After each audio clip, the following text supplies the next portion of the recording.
Sule diam-diam masuk rumah pacarnya malam hari, beri kejutan ultah. Sule diam-diam mendatangi rumah kekasihnya Santika Fauziah. Kedatangan Sule tersebut tanpa sepengetahuan Santika Fauziah yang saat itu ulang tahun.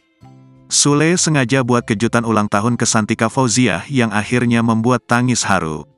Momen bahagia itu ia bagikan melalui unggahan di kanal YouTube SL Media. Pada awalnya, Sule datang pada malam hari menuju rumah Santika.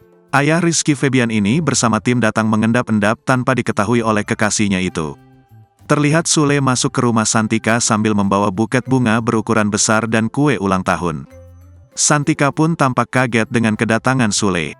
Sambil menunduk karena malu, Santika kemudian meniup lilin pada kue yang dibawa oleh Sule. Tak hanya itu, Santika tampak hampir menangis dan terharu. Ia terlihat beberapa kali mengusap air matanya sambil membelakangi kamera.